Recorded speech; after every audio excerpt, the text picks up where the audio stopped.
So I'm going to go with the Red Wings for two reasons. You're right, the NBA Western Conference was definitely very tough, but I also think the NHL Western Conference was kind of tough too, and that cancels out. I think the teams that they played in the finals were a little better than the teams that the Spurs played in the finals. Yes, the New Jersey Nets at that time were very good, but again, the Knicks, great run as an 8 seed, but they're still an 8 seed. Like, that's still going to be down. And the Cavaliers, like we say all the time, like LeBron played with a bunch of nobody, so it was LeBron against the world kind of thing. I think those Flyers teams in the 90s and those Washington Capitals teams were very underrated in the 90s too. The Detroit beat takes them down. So I'm going to go with the Red Wings here. I'm going with the Spurs, and I'm going to tell you why I'm going to go with the Spurs. They beat the Lakers in 2002, 2003. Kobe Bryant, Shaquille O'Neal. The Mavericks with Dirk Nowitzki and what they had and what they provided over there. Those were fantastic. That was yeah, they beat the Nets, and yes, it's just Jason Kidd and Kenyon Martin. I don't care. The fact is they had to go through the Lakers. They had to go through the Lakers year in and year out, and the Lakers were one of the best teams of that era. And you talk about Kobe Bryant, everybody compares as one of the greatest to ever play the game. You have to look at that. Also, when you look at what they did and how they did it and how they dominated, 60 and 22, 57 and 25, 59 and 23, 63 and 19, 58 and 24. They barely lost. They dominated, and they played in a Western Conference with great talent.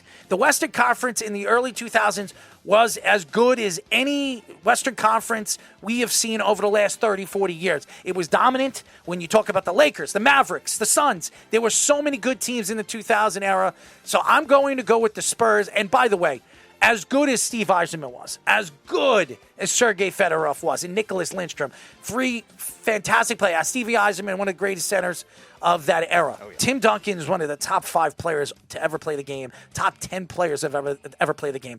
I don't believe any of those Red Wing players were anywhere close to the top 10 of all time in their respectable league. Now, you don't think that they're, in terms of just overall hockey players, I'm not talking about just positions specifically, that none of those, like maybe 4 or 5 of those guys are top 50 all time, though? Yes, but I could say that about the Spurs.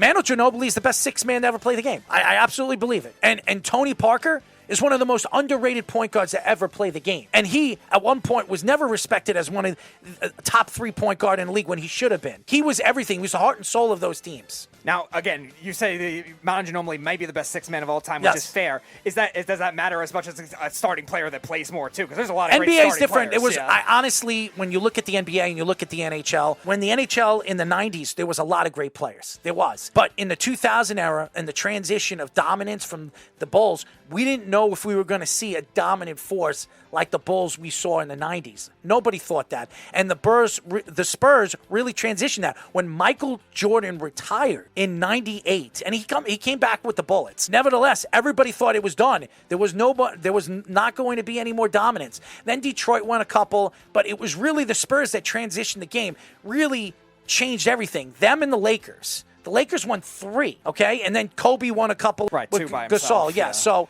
well, he didn't win it by himself. Well, He had Gasol. yeah. He had Gasol. He had Artest. He had good players.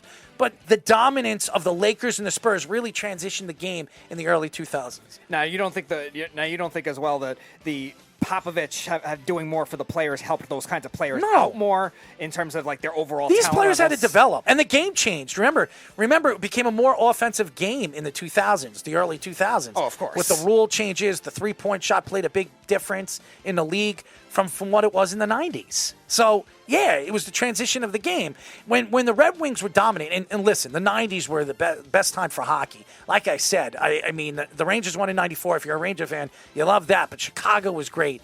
The Buffalo Sabres were good. Actually, they were good. Yeah. You know, the Islanders were crappy. concept. The Islanders were crappy in the 90s, but nevertheless, Zygmunt Palffy and those teams. But the Vancouver Canucks were a great team. There were a lot of great the Calgary Flames with Theo Fleury, and there were a lot of great teams. And the Red Wings did do it in a dominant conference, in a dominant division. But I think it's the Spurs, because I think the dominance of what Tim Duncan did in the mid-2000s, or really the early 2000s, and really the transition of the game, and then adding Tony Parker and Manu Ginobili to that list of talent that they had, and Greg Popovich, really, and the dominance. Look at the wins. I mean, how many teams had more wins than the Spurs did from 2000 to 2010? The answer? None. So I think the Spurs were the most dominant basketball team in the early 2000s. So I'm going to go with the Spurs.